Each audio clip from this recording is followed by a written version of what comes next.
Welcome to Whining About the Law. I'm your host, Deandra Grant, and the winery that we're going to feature in this episode is Elyce Winery out of Napa, California.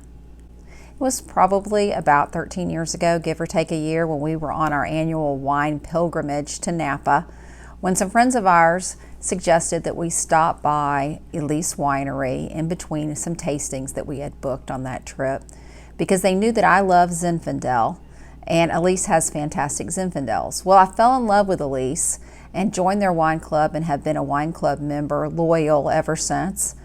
We used to never see Elyce on wine menus when we would go out to dinner, but over the last few years I've noticed it started popping up on some of the better menus. So if you are a red wine fan, I highly recommend Elyce. And we're going to go over some of the very exciting wines they have out as part of their production right now. To my left are a whole bunch of Elyce Cabernets. So I'm going to start down here on the end, and this is their Reserve Cab. And I honestly have never had Elyce's Reserve Cab. This is the first time that they've ever sent that to me as part of my shipment. So I got 2 bottles, haven't tried them yet. They're 2015, which means they're going to be laying around for a while, but I'm sure they're wonderful.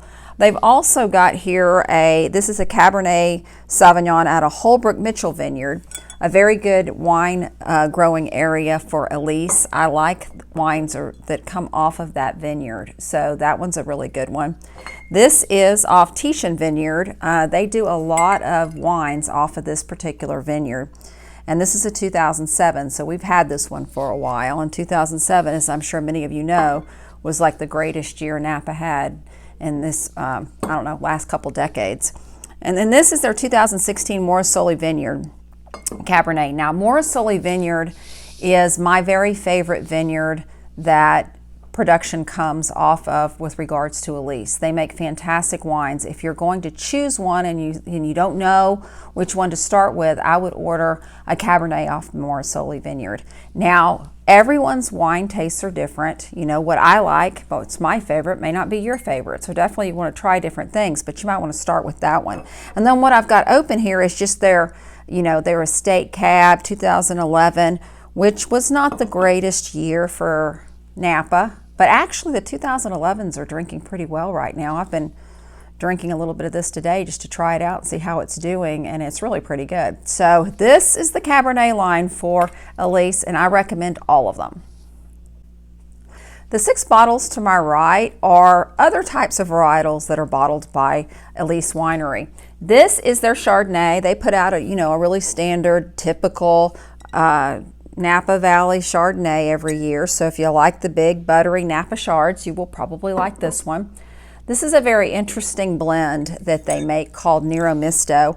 I'm actually not entirely sure what this is made up of. It's a red wine out of California, and I suspect every year it's a little bit different blend, but it's very good. Nero Misto is a really good bottle to open when you are eating. It pairs really well with food. Then their next one here on the list is Merlot, just their standard Merlot. It's out of Hossfield Vineyard. This is a 2015. Not everybody loves Merlot. Merlot gets a bad name, but Merlot is really great if you get it from the right place. But these 3 right here are their Zinfandels, which is what I think that Elyce really excels at the most. This is their Dry Creek Valley Zin that's grown in Sonoma. It's a 2012. And it's going to be different than the Napa Zin. So just know that just because it's a Zinfandel doesn't mean they're all going to taste the same. And this is their Corte Ranch Vineyard. I love this Zin. It's out of St. Helena. It's a wonderful Zin. But my very favorite thing they make, the entire winery, is their Morrisoli Vineyard Zinfandel out of Rutherford. This is a 2015. Morrisoli Vineyard, you can't go wrong. That's the best thing that is made by Elyce, in my opinion, that and their Morrisoli Cab. But I really love everything that the winery makes. So if you've never tried it, you might want to give Elyce a shout and see if maybe they'll send you a box with a mixture and you can find your own favorite. Highly recommend Elyce Winery. And now for the law, we're going to go out in the field to our crack reporter, me. Deandra Grant brings it to you live. So, welcome to this edition of Whining About the Law. I'm Deandra Grant, and I'm in the field today We have some illustrious guests with us on the show today. We are in Ohio. We have been the last few days finishing up a seminar that was the OACDL DUI DLA seminar, which is the Ohio Association of Criminal Defense Lawyers and the DUI Defense Lawyers Association. And I have with me here my esteemed colleague Tim Huey, who is a past president of both OACDL and DUI DLA. And he has got his ever-present Diet Dr. Pepper. That's a great vintage. But the rest of us are drinking the much better. This is an Elyce Cabernet Sauvignon from Holbrook Mitchell Vineyard 2014 out of Yountville, which is in Napa Valley. And I think that the viewers will have heard a little bit more about Elyce by the time they watch this video. And so we have in front of us right now a really exciting document. This is the DUI DLA amicus brief to the U.S. Supreme Court on a case that they're going to be hearing. Tim, can you tell us a little bit about DUI DLA and the brief? I can indeed. In fact, the brief, another brief was filed in petition for certiorari was filed in this case, which is Waters versus Georgia. And one of our colleagues, Greg Willis, was Miss Waters' counsel all throughout the proceedings in Georgia. And he got a hold of me about filing this petition together in the Supreme Court. And we did that. And the amicus committee of the DUI DLA took interest as well. And they decided that they wanted to file a brief in support of us getting into the Supreme Court. So that's what this is. We just got it basically back from the Supreme Court today in the mail, and the issue on the case has to do with implied consent laws, which is where they can take your blood, breath, or urine, or threaten you for license suspension. But in this case, in Georgia, said basically they read a form to the lady that said, Georgia law requires you to take our test, and if you don't take our test, that refusal will be held against you in your criminal trial. And then the officer gets to choose which test, and he chose a blood test. Well, we claim that according to McNeely and Birchfield, previous cases in the Supreme Court, that's totally unconstitutional. And what DUI DLA did, if I can hand that to you, they created some maps which show basically how far the states are all over the board on these issues. So if I can find a map. It's a very beautiful map. I've seen the map. And where is the map? Yeah, there we go. So what we did was we basically got a hold of all of our members. I helped, but I didn't write the brief. Sarah Shelke wrote the brief. This is basically one of the maps. The red and the orange are states that don't comply with Birchfield or McNeely in some way, shape, or form. We have 4 of these maps, and primarily green shows that they did comply with Birchfield. So primarily, most of it's red and orange, or at least the tan is ones that don't do blood tests at all, which is at least compliant with Birchfield. So, Tim, let me ask you this. When will the Supreme Court rule on this? When can we expect them to do something about this now, case? Blaze Catter, my associate, as well as Dan Sable, helped Sarah compile all this information. Like I said, we polled our members in 50 states as well as folks outside of the DUI DLA to get the best information. And they researched it to try to make sure it was accurate. Blaze would know down to probably the day they're going to figure out when this is. But my guess is it'll be about 4 to 6 months before they decide. But Blaze would know down to he knows when those things come out and figure all that stuff out. So it popped that one up, Paul. That was that. Look at all the red there. That's all the red. In that one, I think it shows where they suspend your license if you refuse to take a blood test. And obviously, the Supreme Court said in McNeely that you have a constitutional right to be free of searches of your blood. And if you suspend someone for exercising that constitutional right, it's not much of a right. And they've said that in other cases unrelated to the driver's license suspension. So we think at least by producing those maps, it can show the Supreme Court graphically how desperate it is on the different states, how it's all over the board, and most of them aren't following their decisions. And that's kind of we're hoping the point that will get their attention, that they're not filing their decision. I want the folks that worked on this to get credit. So Sarah Shelke is an attorney out of Colorado, correct? Correct, and she is the actual author of the brief. And then Blaze Catter is your associate here in Ohio. Correct. And Greg Willis is the attorney that tried the case initially and took it up in the state of Georgia, and also has been involved in this. Right. And are there any other individuals? Dan Sable and Blaze Catter helped compile all that information that went into those various maps, all of the data. And Sarah Shelke wrote the brief, and then Dan and Blaze kind of helped edit things, and they went back and forth. I mean, they probably had 8 back and forth between the printer with different edits before they got it to where they wanted to be able to file it. So those are the folks that were involved. Greg and I just helped compile the data. We did not write the amicus brief. Well, there you go, folks. Waters v. Georgia, be watching. We'll be having an opinion come out sometime, maybe this summer. And DUI DLA has done their part, so hopefully we prevail.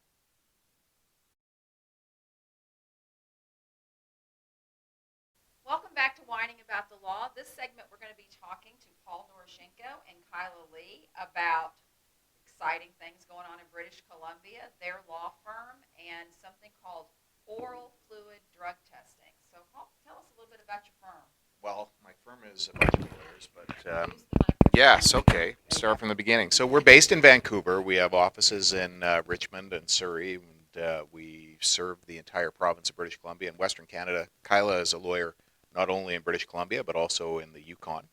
And we defend basically everything to do with driving, so any driving offense. And every other criminal offense as well, except for murder. I have no interest in running murder charges, but KYLA is basically the specialist in driving law in British Columbia. And she has a very well listened to podcast called Driving Law. She's also got video series. She's got a video series, cases that should have gone to the Supreme Court of Canada but didn't. And we have a video series, Can You Fail It?, which is using a preliminary breath tester and looking at various different things that can lead to a fail. I think KYLA probably deals with the lion's share of drinking and driving cases in British Columbia, pretty fair to say, and she's highly respected as a result. I've been doing it for 20 years, and KYLA came along 10 years ago and was my articled student in Canada. After you finish your studies and before you can write the bar exam, you have to article for a year. Is that like an internship? Yeah. And so she was. Well, you don't have to get paid. Actually, that's a strange irony of it, but you get paid. But you do get paid. But KYLA came along, and she was the first person. When I explained it to her, I mean, DUI law is complex. It doesn't matter where you go. But if you're trying to explain the science, and then you're trying to explain all the different constitutional rights, and then you're trying to explain all the investigative steps, and you try and teach somebody those things, and it's hard. And it took me a long time. I had been trying cases for 5 years, and I still would, stumble across something that I thought, oh shit, I should have known that. But KYLA came along, and I explained it to her, and she was the first person, and I've had lots of articled students, but she was the first person who got it the first time and understood it with all the nuances. So I transformed in my practice from running all of those trials and dealing with that to sort of managing the overall practice, where KYLA does most of the heavy lifting now. And your firm is called what? ACUMEN Law Corporation. ACUMEN Law. Okay. Yeah. And what's your So we could have called it Doroshenko, but nobody would have ever remembered Doroshenko. So it's Couldn't Yeah. spell it. so it's VancouverCriminalLaw.com. Okay, Yeah. VancouverCriminalLaw.com. So, and this is KYLA. Hello, thank you for having me on your show. I'm always prepared to whine about the law. So KYLA, tell us, first of all, you are a board member for the DUI Defense Lawyers Association, the first Canadian board member the organization's ever had. There you go. Go Canucks. There you go. There you go. And there is a sort of an upcoming, becoming more popular, spreading across the upper 48, Like a virus. thing called oral fluid drug testing. And I know you guys are using that or seeing that in Canada. So can you tell the viewers what it is, and then give us an idea about potential issues that you've discovered in your experimentation with the device? Oral fluid drug testing is essentially testing your saliva to detect the presence of certain drugs, and then claiming that that presence of drugs equates to an elevated blood drug concentration. So like based on having a certain amount of a drug in your saliva, you also have a corresponding amount in your bloodstream. And I guess if you want to ask about some of the issues that are related to that, one of the biggest issues is really the question about whether there is any scientific correlation between your oral fluid and what's in your bloodstream.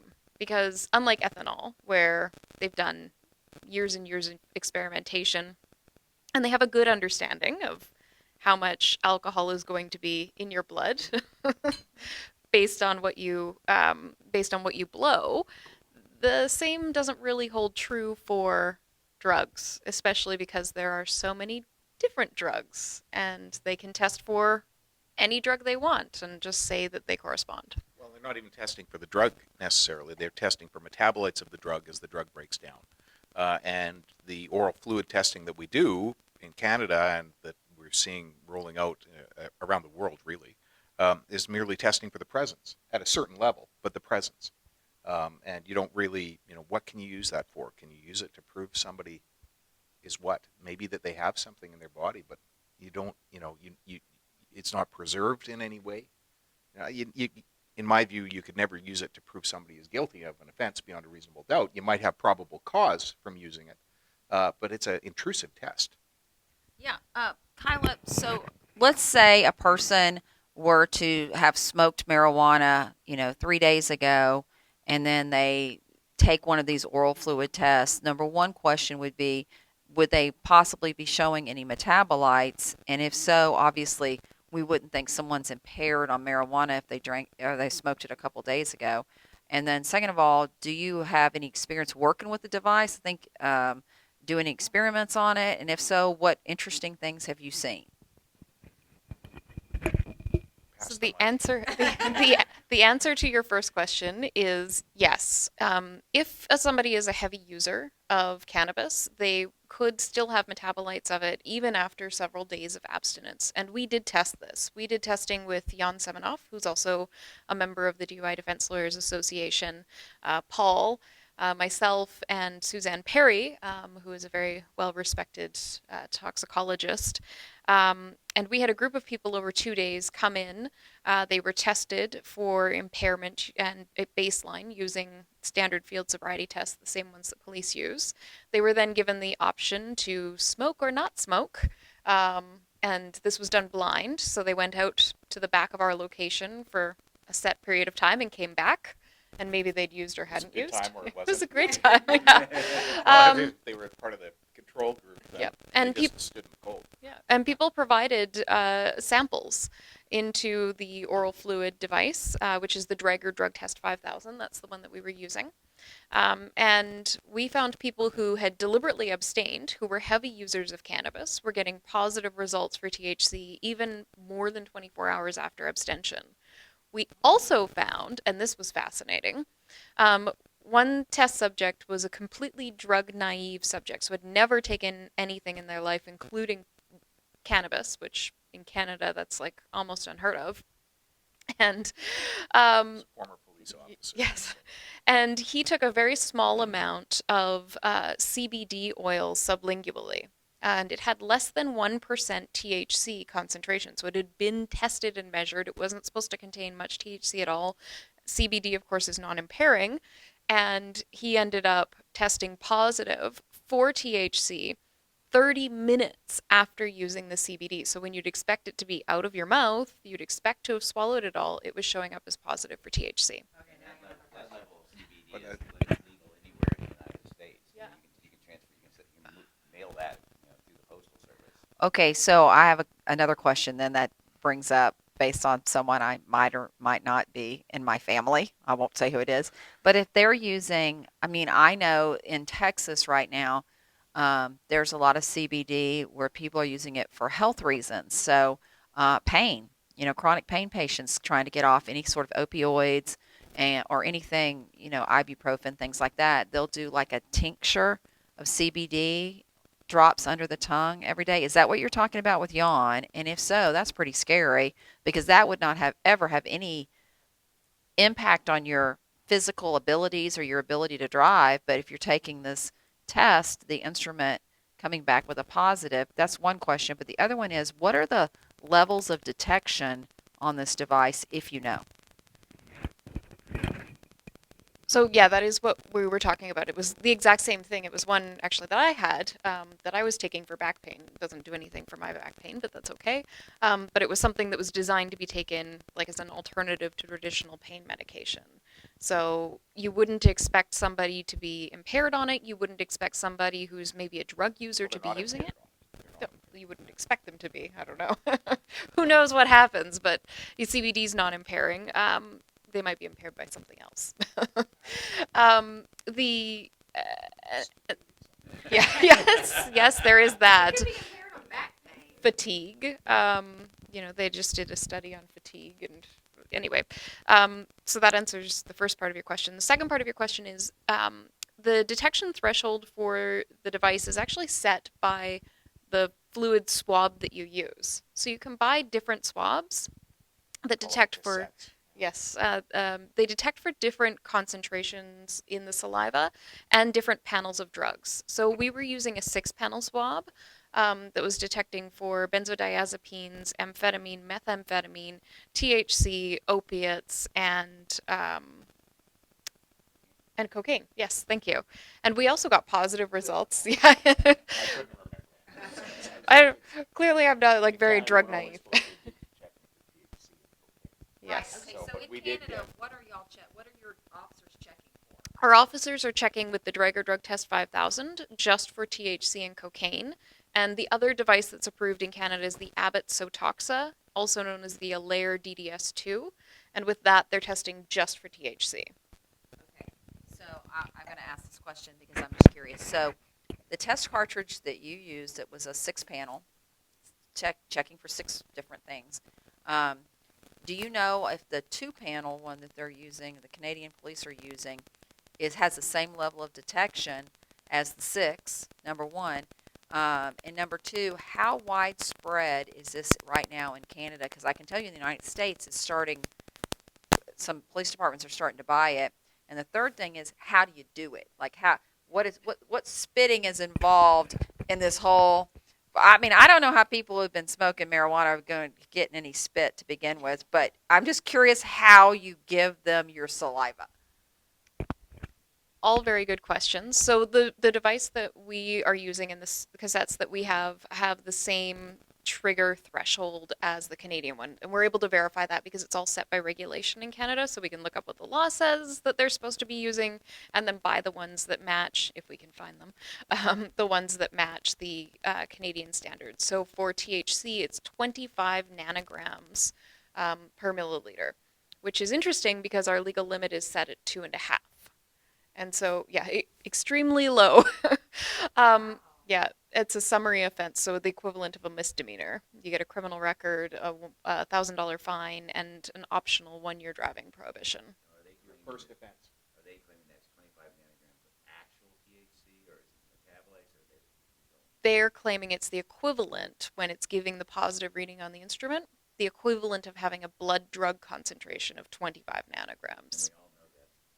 Complete garbage. Well, we don't think they're ever going to succeed prosecuting them. We don't think they're ever going to succeed. It 25 is. nanograms of THC would be a large quantity in a person's system. It would be a very large quantity, but it wouldn't be unexpected if you had somebody who had very recently smoked cannabis. Because, I mean, your method of ingestion is going to change what your blood drug concentration is for THC, which is fascinating. If you have an edible, you're going to have a much lower concentration for a longer period of time, whereas if you have smoked cannabis, you'll have an initial spike, and then it'll sort of level off. But I think my concern is that when you're talking about putting some CBD oil under your tongue, that equating to 25 or plus, 25 plus THC is crazy. Well, that's very scary. It's the same as mouth alcohol contamination. Yeah. Like, we did not expect there to be saliva contamination from using it in your mouth. We thought it would dissipate quickly if it was there at all. We fully expected it to be metabolized by the body, come back in, or be absorbed into the body and come back in saliva.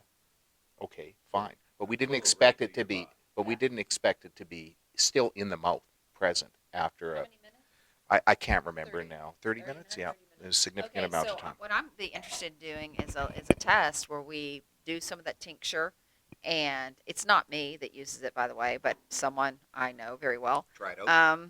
No, I mean, I don't have back pain, so and he does. So It's great for my concussion. it's great. But I would be interested to do like because we already know 30, so like a 30-minute, an hour, 3 hours type deal to see how long it's triggering that device. Because if what I'm thinking is a scenario where a person gets up to go to work, they put it in their mouth because it helps them, have pain relief throughout the day. And then how long are they susceptible to possibly getting this really high reading on that instrument?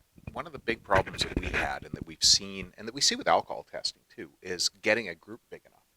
So the Royal Canadian Mounted Police, the Mounties, did a test with PBTs recently, so preliminary breath testers, the little roadside breath testers, and they found that cigarette smoke would give 32 milligrams.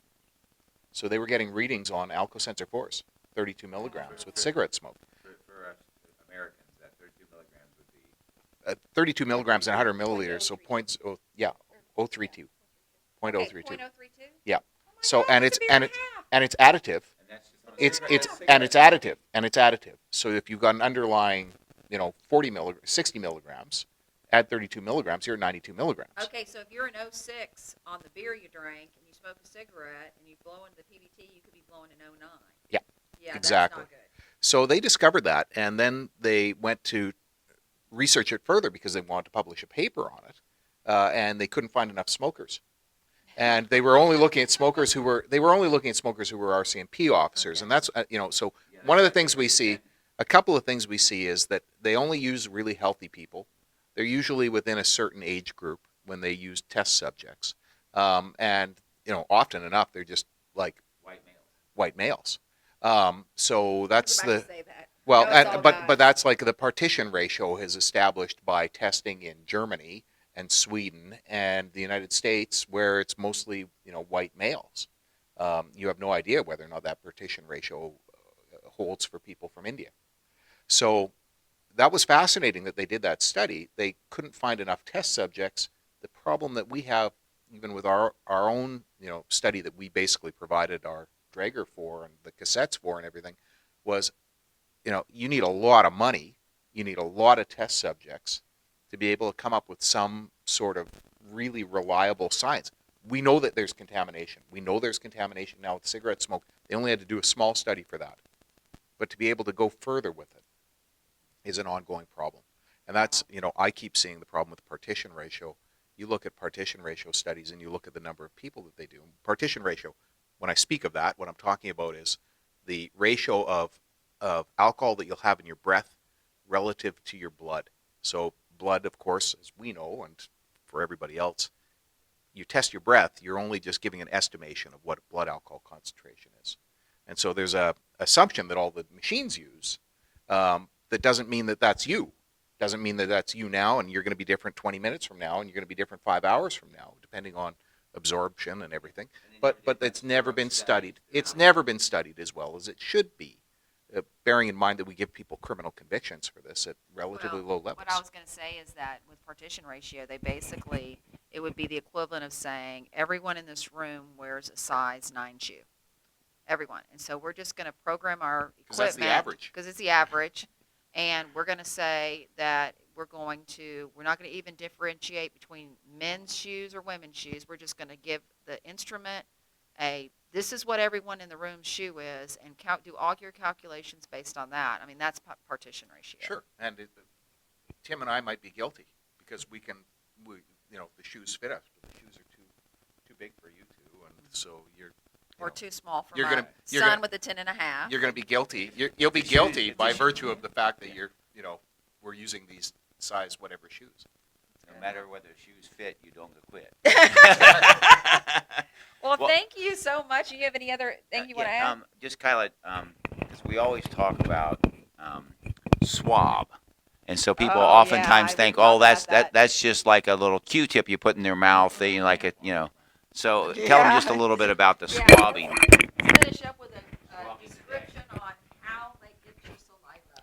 The swab is essentially, you may have heard Paul say the word tampon. It is essentially a very small tampon, about the size of my pinky finger.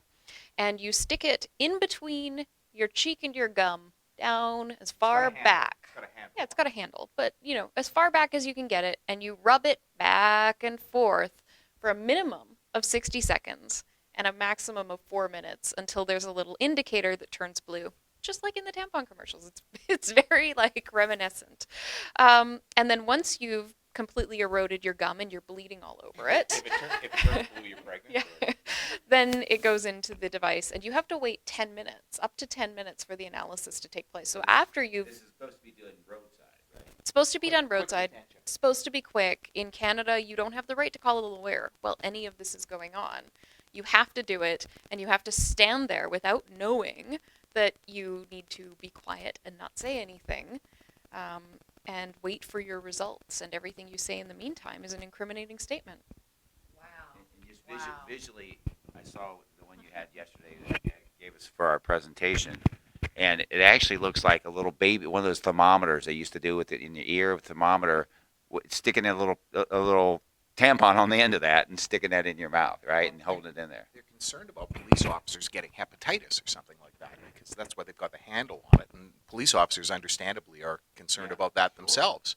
And you're collecting somebody's saliva, and you think about, okay, most of our clients are quite lovely, but there's lots of people who are not so lovely, and those guys who are hopped up on crystal meth driving, who are pulled over and handed this thing, you never know what they're going to use it for. Going to eat it. I can't imagine someone on crystal meth holding that in their mouth for 4 minutes while you're rubbing it back and forth. That would be a sobriety test right there. I want that on That's video. a field sobriety test. That's a field sobriety test right there. Well, thank you guys so much for coming. I appreciate OACDL for having us all. We've all been here presenting for their fantastic membership, and it's always great to come to Columbus. And I appreciate my guests explaining all these great concepts to all of you. So don't forget to subscribe to Whining About the Law. Our next episode will be out shortly. Until then, thanks, and don't forget to rescue dogs, because that's my other passion. Thanks.